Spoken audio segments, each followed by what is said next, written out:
মামুনুল হক তৈরি হওয়ার জন্য একটা শেখুল হাদিস লাগছে, এবং মামুনুল হক সাহেবের আম্মার মতো একজন আবেদা জাহেদা মা লাগছে। এমনি হয় নাই। আমার জীবনের একটা ঘটনা আপনাদেরকে শুনাই। আমি একবার, আমার ওয়াইফ অসুস্থ ছিল, তখন আমিও খান সাহেব হই নাই, মামুনুল হক হয় নাই। তখন সে আমার আব্বার মাদ্রাসার উস্তাদ, আমিও আমার আব্বার মাদ্রাসার উস্তাদ। তো আমার ওয়াইফ অসুস্থ, আমি ঢাকাও চিনি না ভালো, 1 বছর শুধু রহমানিয়ায় পড়েছি।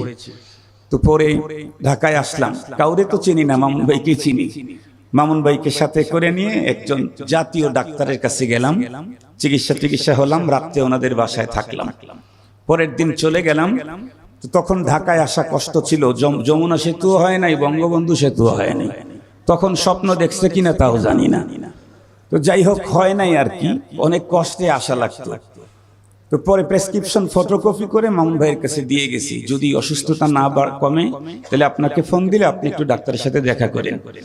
তো পরে বাড়িতে যাওয়ার পরে আমার আহলিয়া খুব বেশি অসুস্থ, এখন কি করব?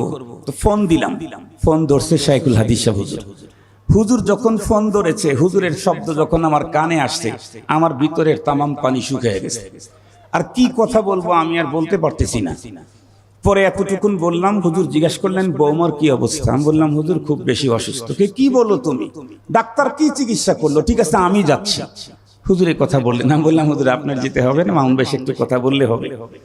পরে আমার আহলিয়া যেহেতু মারা যায় ভাব, এই জন্য বারবার ফোন দিচ্ছি, মোবাইল তো তখন নাই। পরে ওনাদের বাসা থেকে একজন মেয়ে মানুষ ফোন রিসিভ করছে।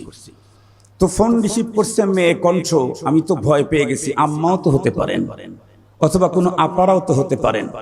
এই জন্য বিনয়, আমি এমনি যে বিনয় তার চাইতে আরো ডাবল বিনয়ের সাথে কথা বলতেছি, কিন্তু ওই দিক থেকে খুব কর্কশ্বরে আমার সাথে কথা বলা হচ্ছে। আমি 2-3 কথা বলে কেটে দিলাম। ভাবতেছিলাম আমাকে তো চেনে আম্মা, আমাকে তো আপারাও চেনে, আর 3 দিন আগেই তো তাদের বাসায় থেকে আসলাম, ভাইরা তো সবাই চিনে, তো আমার সাথে কথা বলতে ধমক দিয়ে কথা বললেন কেন? পরক্ষণেই আমার মনে আসলো কোরআনে পাকের ওই কথা, ইয়া নিসা আন-নবী লাস্তুন্না কাআহাদিম মিনান নিসা ইনিত্তাকাইতুন্না ফালা তাখদা'না বিল কওল ফায়াতমাআল্লাযী ফী কলবিহি মারাদুন ওয়া কুলনা কওলাম মা'রুফা। আল্লাহ পাক নারীদেরকে কথা বলার জন্য নীতিমালা দিয়েছেন, সেই নীতি মিয়া 100 পালন হয়েছে শাইখুল হাদিস সাহেবের বাসায়।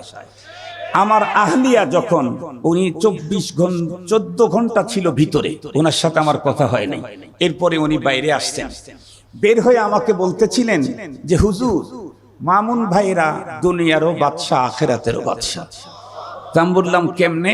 রমজান মাস ছিল, তো বলতেছে যে সারা রমজানে প্রায় রুমে খতম তারাবি চলতে থাকে, প্রায় রুমে খতম তারাবি চলতে থাকে, দুনিয়ারও বাদশা আখিরাতেরও বাদশা।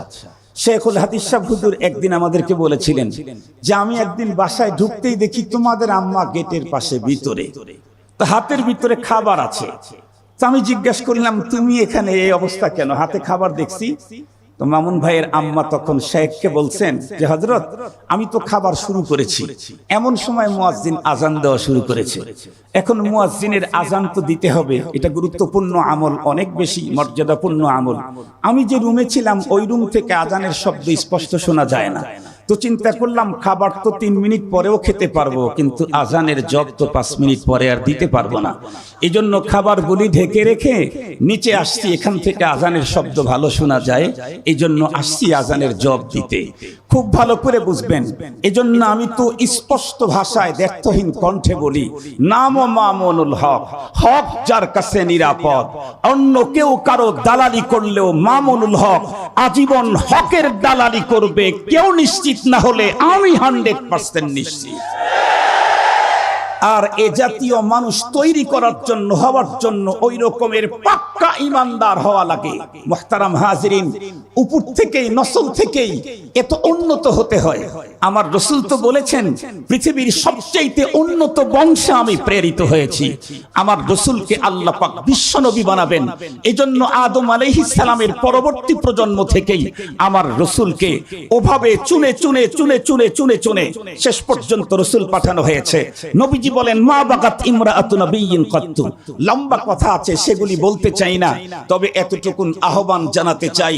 আমার ভিতরের স্বপ্ন, আমি যখন দাওরা পড়ি, মামুন ভাই যখন মিশকাত পড়ে, তখন থেকেই তার প্রতি দেখে যতটুকুন আমি একজন বেকুফ নাদান যতটুকুন বুঝেছি, আমার তো মনে হয় আল্লামা কি বলে হুজ্জাতুল ইসলাম ইমামে গাজালিকে যেমন আল্লাহ পাকে স্পেশাল করে তৈরি করেছিলেন, মামুনুল হককে এই শতাব্দীর এই দেশে ঈমান হেফাজতের জন্য স্পেশাল করে আল্লাহ পাক তৈরি করেছেন। আমরা ইনশাআল্লাহ আছি হযরতের সাথে, আমরা আছি ইনশাআল্লাহ হযরতের সাথে। সকল কারে খায়রে আমরা ইনশাআল্লাহ অংশদারিত্ব নেব। রাজি আছি তো ইনশাআল্লাহ?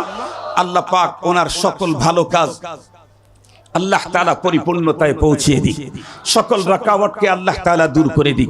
মাগরিবের আগে একটু আমিন বলেন, আমিন বলেন। আল্লাহ তাআলা সকল রাকাওয়াতকে দূর করে দিক, সকল ভালো কাজের পরিপূর্ণতা দান করুক। আল্লাহ এই জামিয়াকে কবুল ও মঞ্জুর করে নিক। আল্লাহ তাআলা ওনার ইসলামী সংগঠনকেও আল্লাহ তাআলা কবুল করে নিক। হেফাজতে ইসলামের মাধ্যমে আল্লাহ বাংলাদেশের ইসলামকে হেফাজত করুক। ওয়া আখিরু দাওয়ানা আলহামদুলিল্লাহি রাব্বিল আলামিন।